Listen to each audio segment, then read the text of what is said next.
What's going on, folks? Welcome back to the party. Hope you're having a wonderful night or day. Just when I was starting to think about the next random topic to talk about for Chrono Odyssey, they decided to grace us with the long-awaited Dev Notes 4. This one features combat. A lot of exciting stuff in here. There is one thing I wanted to point out in particular that I am kind of concerned on. This is something that was brought up in New World's early stages as well.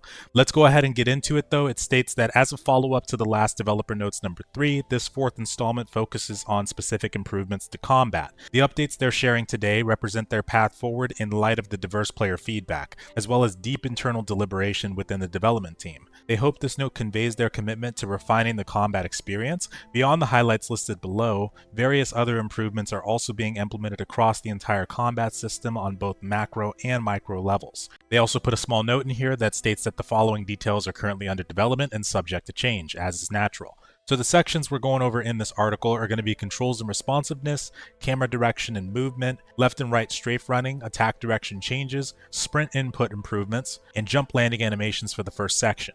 The second section is going to be combat impact and feedback. This is the part I want to focus on when I get to it. Hit reactions, guard crush system, and general adjustments. Third section is going to be for consumables, HP recovery, food, and special potions. I did like this part too. The last one's going to be for miscellaneous stuff, for dueling, throwables, and weapon swapping. So we first start off with the controls and responsiveness. Feedback from the first closed beta test indicated that character reactions, including movements, jumping, and combat, felt sluggish relative to player key inputs. They've implemented the following changes to provide a more fluid and intuitive experience. So the video they show starts off by showcasing the camera movement directions. Before, the character's movement was based on where the camera was facing, but they've now changed it to where characters can now move freely, including the opposite direction. And I think this is a great change. It looks great, and it's also going to tie into the third thing they showcased in this video. But the second thing was before characters couldn't sprint while locked onto a target, and now characters can sprint while locked onto an enemy. So we can see that they're making a lot of quality of life changes when it comes to just about every system in the game, like they mentioned before.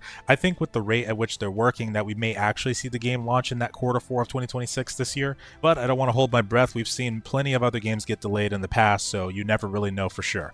Now the third one is the one that I really like in this section. Beforehand, skills were cast based on the camera's direction, but tying into the movement change, skills are now going to be cast in the direction the character's facing. I think this is an amazing change, especially for PvP. I think people are going to really enjoy this because you're not going to have to worry about fighting with your camera while trying to fight the other player at the same time. Overall, I think this is definitely going to provide a more fluid PvP experience, but also on the PvE side, if you have enemies that are going to charge through you or anything like that, you won't have to necessarily worry about having to fight with your camera in that situation as well.